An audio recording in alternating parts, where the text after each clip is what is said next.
I've been a pilot my entire adult life. I flew for the Marine Corps. I flew as a certified flight instructor, as a charter pilot. I flew for Braniff 1, Braniff 2, Midway, and finished up with United Airlines. Retired from United a couple years ago, and I've been flying hot air balloons for almost that entire time, for about coming up on 35 years. I was in a squadron in Washington, D.C., flying F-4s in the Marine Corps, and one of the pilots in the squadron would put on a party for all the personnel in the squadron. He would put on this party every summer. When it got to be about 11 o'clock at night, he would drag out into the cul-de-sac in front of his house this nasty old, ratty, scruffy, beat up, patched up hot air balloon. And we would inflate it, we'd tie off ropes to it, we would have people get in the basket, we would take it up to 60, 70, 80 feet.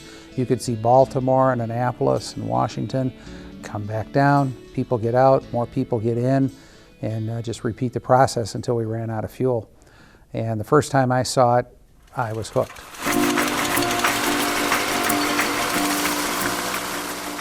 I went up to Ann Arbor where I was working as a flight instructor, and a gentleman had come in just about a week and a half before that, and he wanted to get his private pilot airplane rating. So I asked him if he had any other aviation experience. He said, well, he said, I got my commercial license in hot air balloons, but I don't have any fixed wing time. I said, that's interesting. I said, I've got a lot of fixed wing time, but I've only had 1 hour in hot air balloons. I'll tell you what, I'll put you through your rating for fixed wing if you'll put me through my rating for commercial pilot. And he said, yeah, that sounds fair. Well, I didn't know it at the time, but as it turns out, he was a 5-time United States national hot air balloon champion, and ultimately became a 3-time world hot air balloon champion. So each of us thought we'd gotten a pretty good deal. I came to Minnesota because I'd been hired by Braniff, and Braniff had a base in Minneapolis. So my choices for bases were either Dallas, New York, or Minneapolis, St. Paul. And since I had lived in Detroit and Ann Arbor, I was comfortable with the change of seasons, the colder temperatures, no problem. And the base was a little bit more junior than either a New York base or a Dallas base, so I could do a little bit better flying. There was a balloon pilot here who had been here for a few years. He was a distributor for another brand of balloon. And I come to find out the only brand of balloon that was being flown in this entire area, and I'm talking 150, 200 miles, I had the only balloon that was different than what all these other folks were flying. And because of that, he kind of gave me a rough time, you know, oh, that balloon's not very good, it's not built very well, its performance is terrible, and so forth. Well, at the time, he had a couple world records. And I figured the only way I could get a little bit of respect around here, you know, like Rodney Dangerfield, I said, okay, watch this. And I went ahead and got a balloon that would be capable of setting some significant world records, and that's what we did. I beat world records that he held. And from that point on, I might still get the cold shoulder from him personally, but I had established my credentials professionally, at least, by having done these flights. 1980, I did 18 world records for distance and duration. In 1981, I followed up on that with a high altitude flight, and in 1982, I did some more high altitude flights. I've had 5 flights above 30,000 feet in hot air balloons. 2 of those were world record flights, and I still hold the United States records for altitude in the 56,000 to 105,000 cubic foot range. And I've considered possibly next year going back and just bumping one of them up a little bit from 39,000 to about 42,000 or so. It'd be relatively easy. About 24 years ago, I sold that balloon to a good friend of mine. He had bulldogs. He had 2 bulldogs at the time. He was very proud of them. These 2 dogs, his first one was named Augie, and you may have seen the little dog tag on it that says Augie. So, all right, that was Augie the doggy. The second one was born on Halloween, so his name was Boo. And he knew, that second dog, he knew when it was time to take the balloon out flying. And he would tear around the house, and he'd get all excited and wound up, and he just enjoyed being around the balloon. And it got to the point where they went ahead and named the balloon after the dog. They named it Captain Boo. And he commissioned an artist to put one bulldog on one side of the balloon and the other bulldog on the other side of the balloon. It took the artist several months to do it. It's a complicated process. Spectacular results. Well, the gentleman flew this balloon for a good 15 to 18 years or so, and then professionally he was getting more and more busy, didn't have the time to devote to doing as much balloon flying as he would have liked to in that balloon. But he was at a point where he was ready to move on to something else, and asked me if I would help him to prepare it to sell it. And I told him I would assist him in the process, but the more I thought about it, the more I couldn't bear the thought that this balloon would leave the upper Midwest area. So I bought it from him, and I'll fly it now at just special events. But ultimately, I only expect to put 20 or 25 hours a year on that balloon. So I should be able to get perhaps another 20 years out of it or so. The artist that did that balloon, his name is Charlie Markert, and he's absolutely world famous in his own right as an artist, but he's also, for all intents and purposes, the only person who's doing this kind of artwork on hot air balloons. Charlie has done, I want to say, almost 30 hot air balloons. He's just an absolute genius at what he does. It takes him, like I say, a couple of months to do it.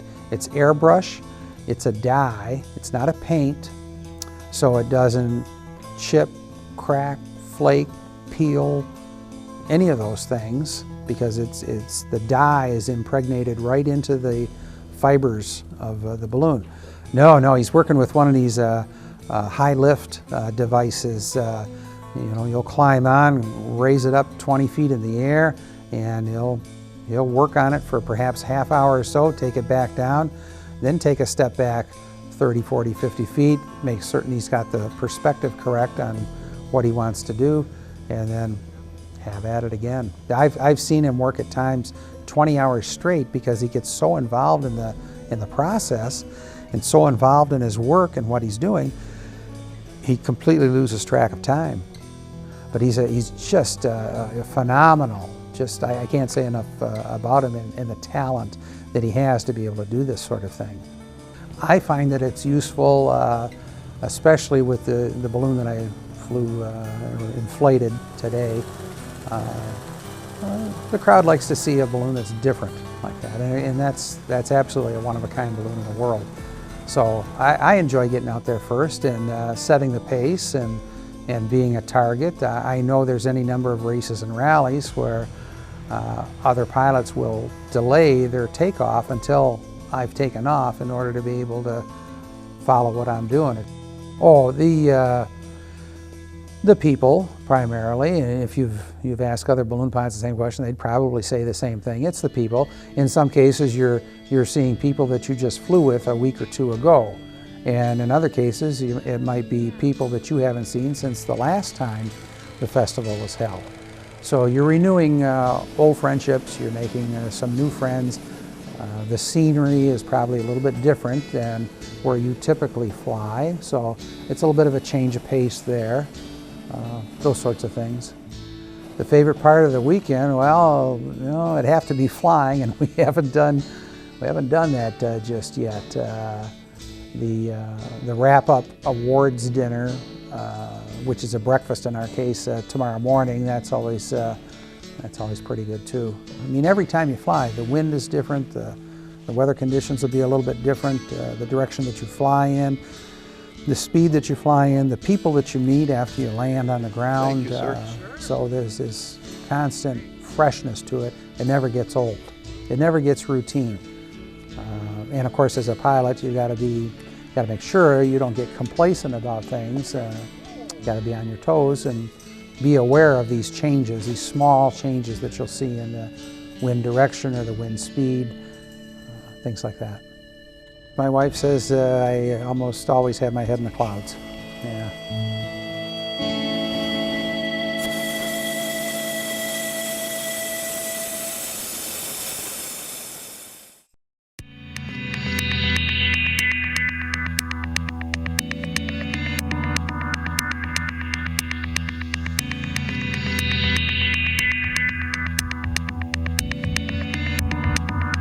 I'm Rich Jaworski. I am a retired nuclear engineer. I have a PhD from Iowa State Nuclear Engineering. In 1963 or 4, I read an article in National Geographic. At that time there were 8 or 12 hot air balloons in the world. It had just been reinvented in 1960. And it looked like it was a fun technical hobby to get into. It wouldn't be too expensive and it'd be kind of fun to have pretty colors and fly and see different things. It turned out to be that way. It's a little more expensive than I figured. I bought a balloon in 1972 and flew with another guy. We shared it for about a year and a half. Well, I bought a balloon before I ever saw one. At that time, there weren't any in Nebraska. There were maybe 5 or 4 so in Iowa. And so I got into it just because it looked like it was going to be a fun technical occupation. And it turned out to be all I ever expected it to be.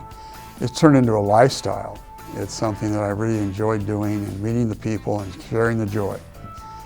Ballooning is like anything else in life. You have to keep changing and improving what you're doing so you don't get stale, so you don't get tired of what's going on.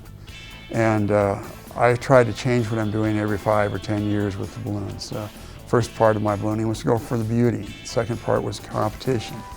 And then I got into doing these special flights, and then I got into, well, I think I want to set a world record, so that was another thing. And it's been about 7, 8 years now I've been trying to set world records. World records is a very difficult thing in ballooning because you're usually out trying to move the technical capability of the balloon, advancing that. As an engineer, I enjoyed solving the problems and making the balloon fly longer in duration than other people had flown. World records are tough because you got to have special equipment, and it's very expensive to buy a balloon you're only going to use 3 or 4 times.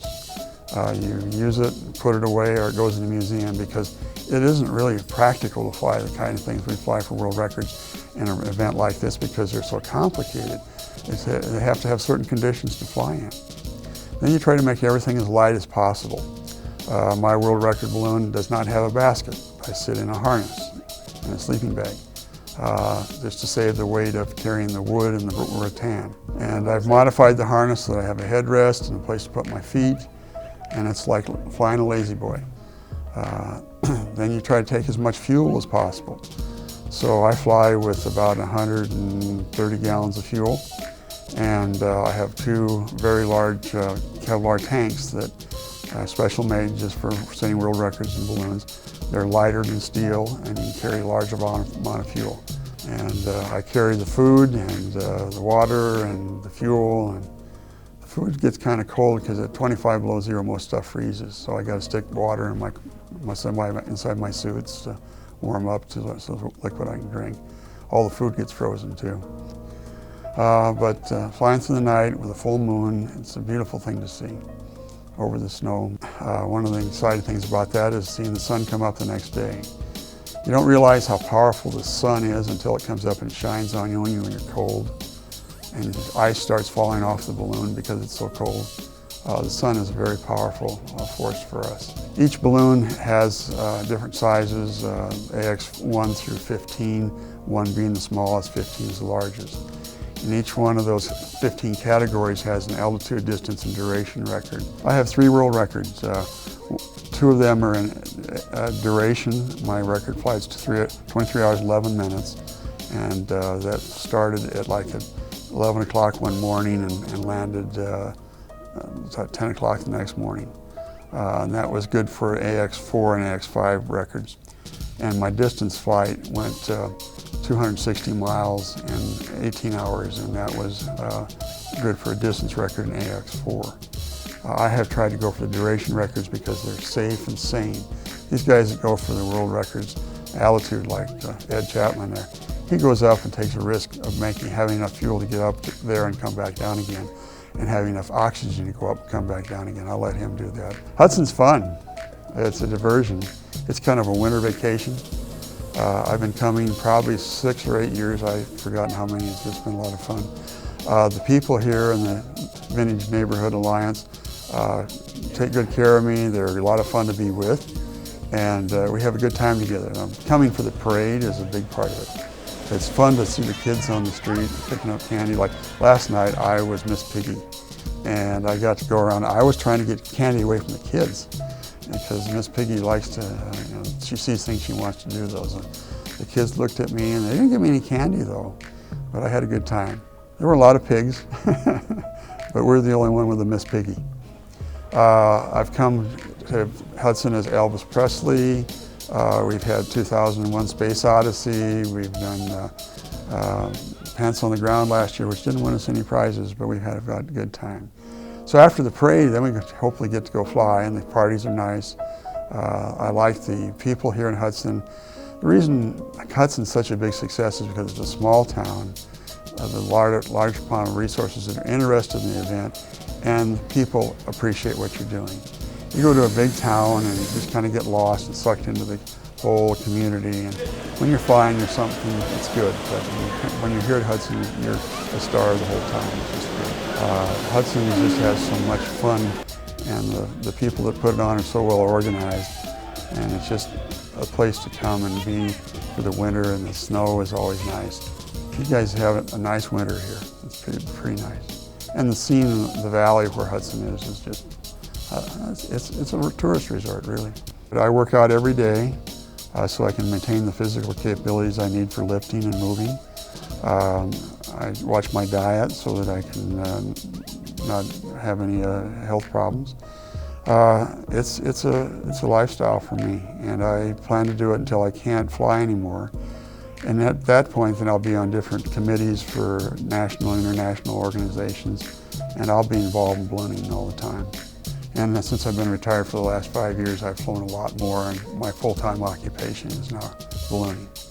I got into flying just to enjoy the beauty of it. It's really pretty to go someplace and see something you've not seen before.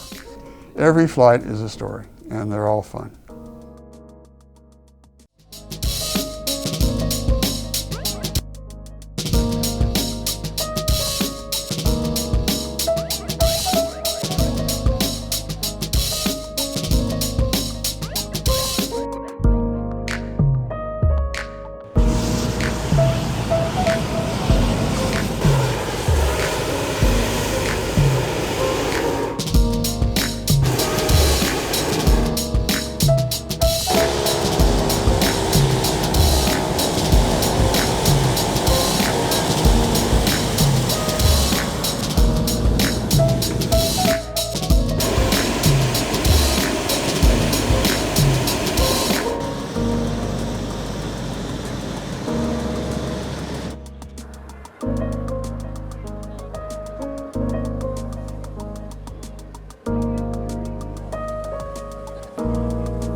Okay, are we ready? Hilkies with one loss.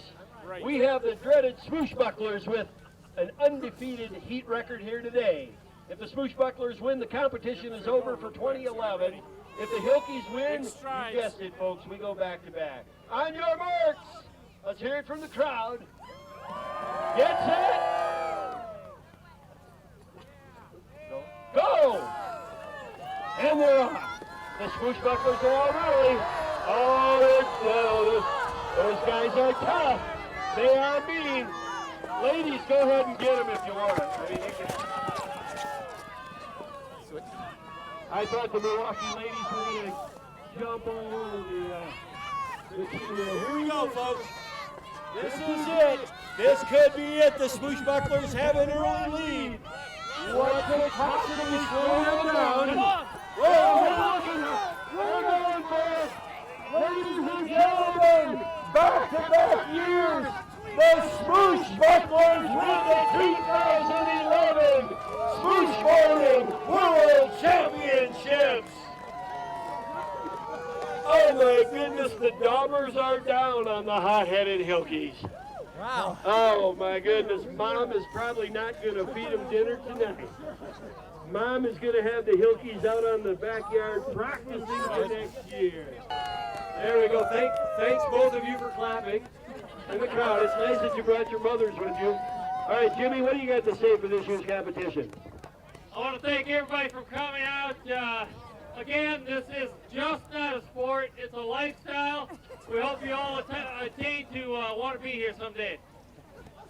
As you can see, these are professionals, folks. These are professionals. Okay. And we're here at the Octagon House here in Hudson, Wisconsin, and they're showing off their When Pigskins Fly.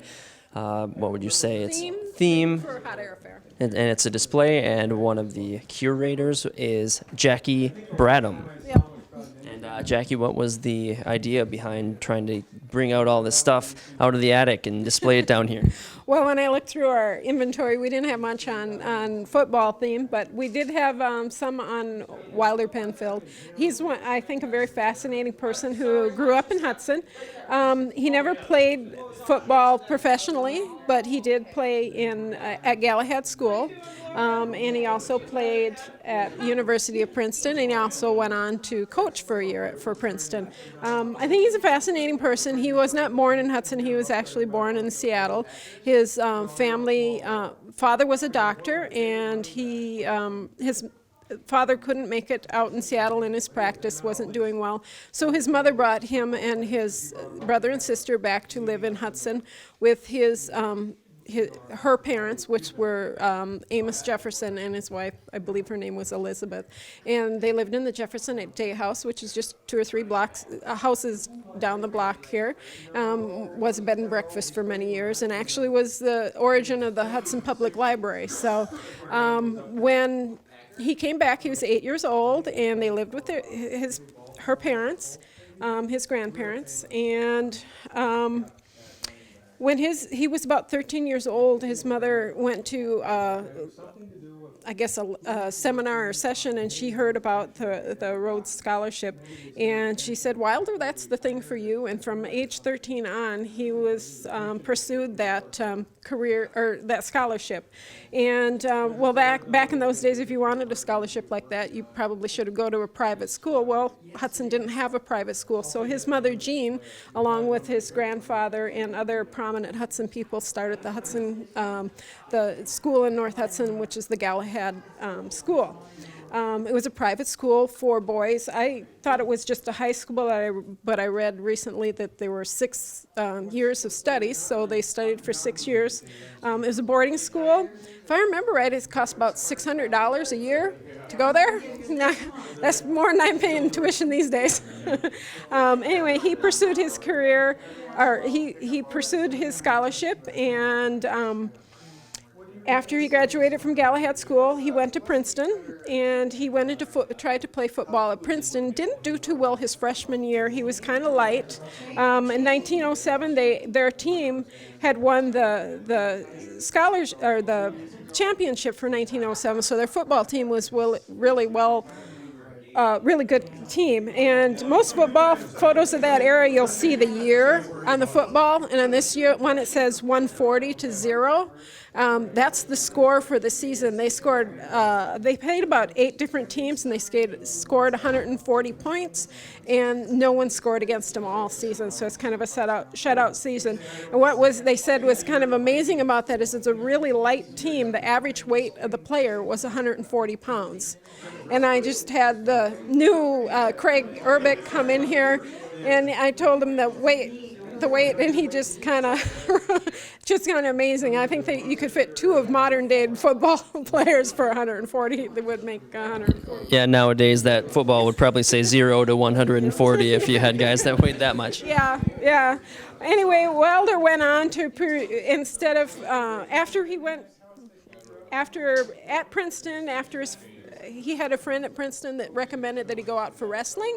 So he went out for wrestling. He built up a lot of muscles, and he won his division when he was in the wrestling that year at Princeton. He came back and continued to play football, and then did better after he had gone out for the wrestling and built up some muscles and put some weight on. After he was done with Princeton, he didn't get his scholarship, so he coached for a year at Princeton. He also came back to Galahad School and taught and coached. And then from there, he did finally receive his scholarship award. And then he's off to University of Oxford in England. He actually was injured on a battleship. Can't remember which battleship it was during World War I. And then from there, he went on to Henry Ford Hospital in Detroit. And then went up to Montreal, Canada, where he was there. And when he was in Montreal, I think in '34, he and others founded the Montreal Neurological Institute. So he, instead of following a career in football, he basically turned to medicine, and he became the first person, I believe, to map the human brain. He would worked a lot with patients with epilepsy, so he was trying to discover a cure for epilepsy. But they actually would do surgeries where the skull would be open and exposed, and they would stimulate different parts of the brain, and they would figure out which part of the brain affected what. And then here's a picture down here of him diagramming the different parts of the brain. And a lot of medical students, if you're studying the brain, you would learn about his version of I don't know how you say it. and basically, I believe it represents what area of the brain stimulates is stimulated by the different areas, and it would it shows the size of it. If you look and see how big the thumb is, so you'd stimulate that area, and it kind of tells proportion in addition to just what area it stimulates. It's kind of interesting. But I think he was very highly honored. I mean, he won numerous honors. The British, I don't know what the I can't even find him here. The United States Medal of Freedom, the French Cross of Honor, the Greek Legion Honor, and the British Order of Merit. He just was highly acclaimed medically. And when he was done with his medical career, he went around and toured, and he gave lectures all over the world, very highly thought of, and in Canada. And all around the world, but nobody knows that he lived here in Hudson, so it's kind of amazing. And after all this brilliant medical career, he went on to a second career writing books, and he authored, I think, 4 or 5 books on a variety of subjects. He did one that was kind of like the layman's term of how the brain works. He did one, I think the year that he died, he did a autobiography. It's interesting that a century later, he probably had no idea at the time, but how tied in neurological studies and football actually are at this point. Yeah, I did a little bit of research on the evolution of a football helmet. And it's like, now they have football helmets with computer monitors on them, so they can, there are all these protections to safeguard against concussions. And as you say, maybe that's why he got out of it. Yeah, maybe I don't think with too many concussions you're going to have a brilliant medical career. Yeah. But he did study the brain. I think another interesting thing was shortly after he went up to Montreal, his sister had a tumor, his sister Ruth, and he actually operated on her. And he was able to remove most of the tumor, but and she gained more of her normal life back, but she only lived about 3 years after that was removed. But that must have been really hard to operate on your sister. So what about it, besides that he's such a handsome Yes, he young was a gentleman, handsome man. besides that, what is so interesting, what specifically about him has just made him so interesting that you decided to pull all this stuff down? Well, our theme is football, so we were talking about or trying to pull out information on all the football players, and we did Jim Bertelsen and Johnny Blood, who was pretty much football terms pretty popular person, and our current player Craig Urbick. He's currently playing for the Buffalo Bills. Wilder, to me, he played professionally. He made it to college, but he never did. He turned to medicine instead of following a professional career. And I guess I would suspect there are a lot of people alive and healthy today because he did turn to medicine. He made some pretty amazing advancements in the study of the brain. And he lived right down the street. And he lived right down the street. So he may have actually been throwing around that football down the street while he grew up. Yep. Well, very interesting. Thanks for taking the time, Jackie. Yep. Thank you. I'm from New Richmond, Wisconsin, and I knew Johnny Blood since I was a tadpole. And he's a hometown hero for me. I just got the new New Richmond High School football field named after Johnny Blood. It's called the Johnny Blood McNally Athletic Complex. And now I'm working on a Johnny Blood McNally Museum in New Richmond. Okay. And I've got some plaques I've donated to the high school. I've donated this plaque of Johnny Blood along with the 4 football cards. And I donated these 3 books about Johnny Blood. It's called The Vagabond Halfback, The Leatherheads of the North, and Before They Were the Green Bay Packers. And we're very familiar, a good friend of the author, Dennis Gullickson, who wrote Before They Were the Green Bay Packers and The Vagabond Halfback. And The Leatherheads of the North, I don't know if anybody saw the movie, but it was starring George Clooney, and it was just a romantic comedy. It just didn't have anything to do with Johnny Blood McNally, but it was entertaining. Now, was he in the movie? Was he ever portrayed? George Clooney was supposed to portray Johnny Blood McNally. They played like with the old leather helmets that I have displayed in some of my mannequins here. Johnny Blood McNally, he started his name. He received the name Blood when he was playing for St. John's College, and he was a junior there in college. And so he had a year of eligibility left, and him and his friend were going through Minneapolis, and they see the Carrick movie theater. And the marquee said Blood and Sand, starring Rudolph Valentino. So Johnny McNally says to this fellow, you take the name Sand, I'll take the name Blood. We'll retain our college eligibility, and we're going to play pro football and get paid for it, too. So Johnny Blood played for the Duluth Eskimos under Ernie Nevers in 26 and 27. And then he came down, he was playing for the Green Bay Packers, and as you know, according to the program over here, he played for the Milwaukee Badgers, he played for the Duluth Eskimos, the Packers, he played for the Pittsburgh Pirates, now they're the Steelers, and we know who's playing tomorrow. Mm-hmm.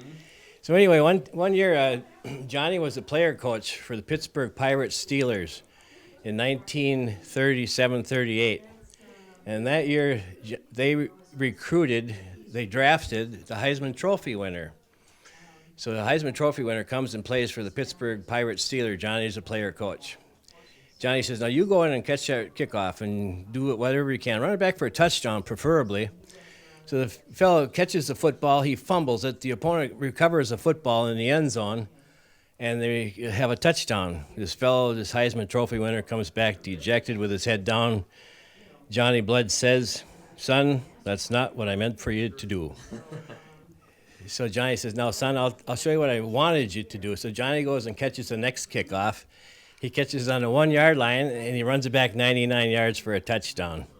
He keeps the ball. He comes back to the sidelines, and he says to this Heisman Trophy winner, he says, son, that's what you were supposed to do.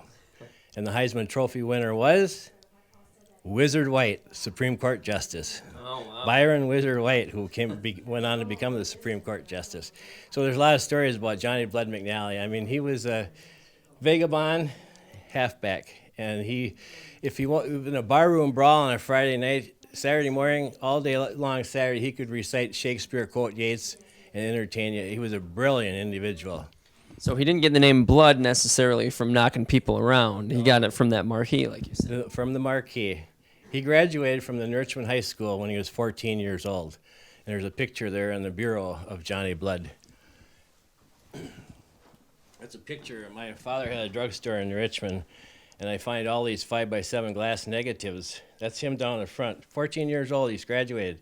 So for 2 years, he doesn't know what he's going to do. He can't get into college. He wasn't athletic in high school. So this man devours books, Shakespeare, you name it, Keats, Yeats, whatever. He was a remarkable character. And when he got a little older, he might be in Richmond on a Friday night, and he might be in San Francisco Saturday morning. You just didn't know. He was a vagabond. Now, did your generations ever cross? Like, were you able to meet him? Oh, I met him many times. He used to come out to the Packer banquets at the river's edge. And Don Riley from the St. Paul Pioneer Press sports writer, he would be the MC. And I've got pictures here.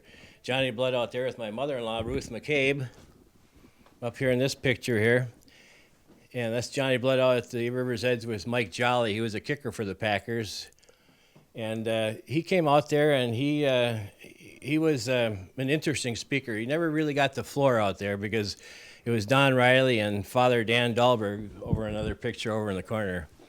But he came into our establishment in Richmond one time, and he was quite in the jolly mood.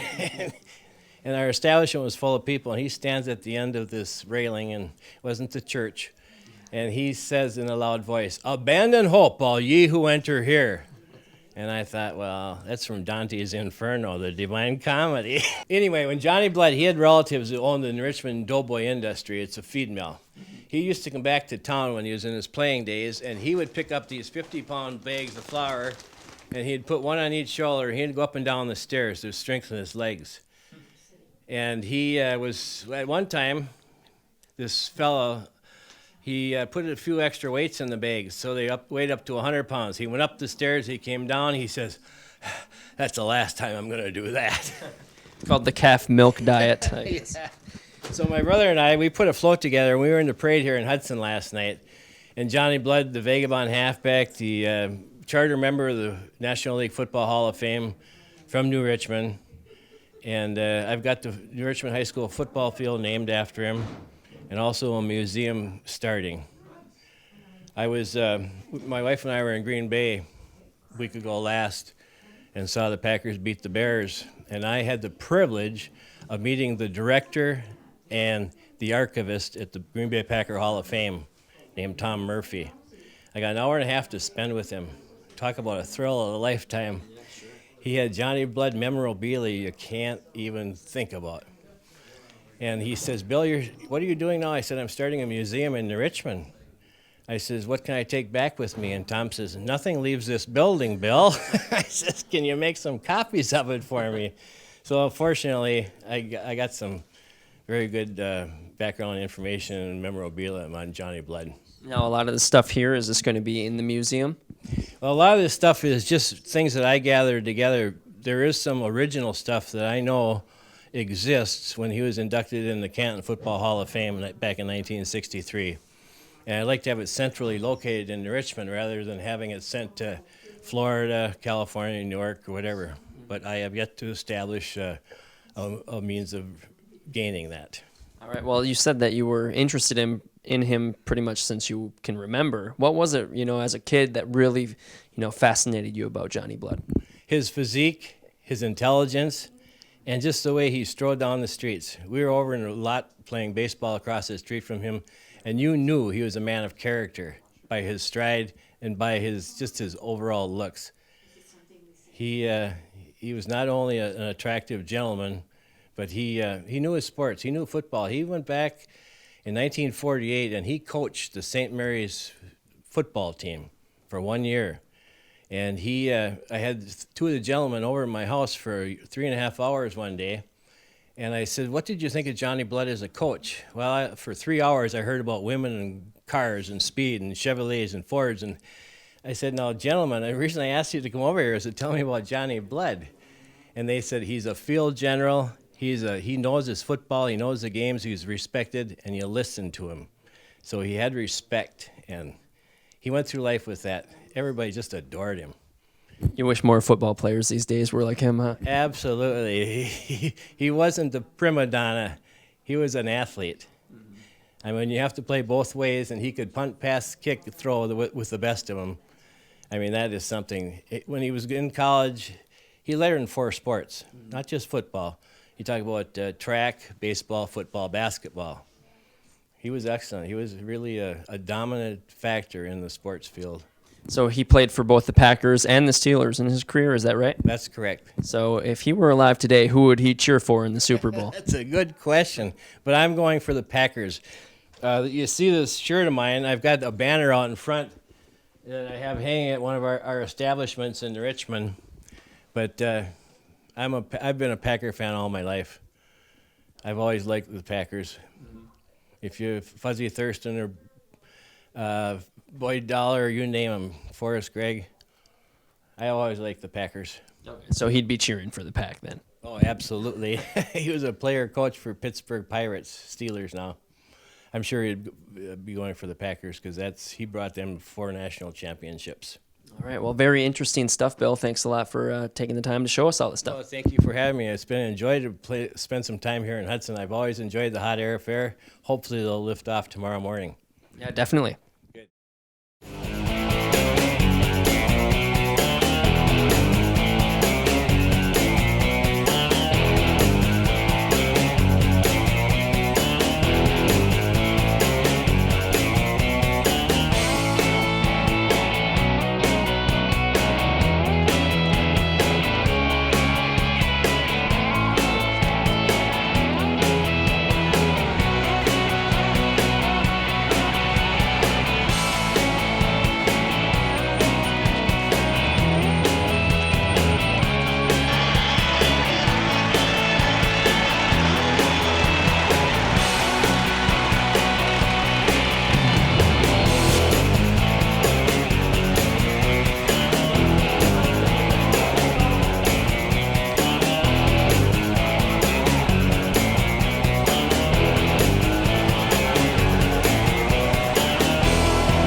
Welcome to the big show.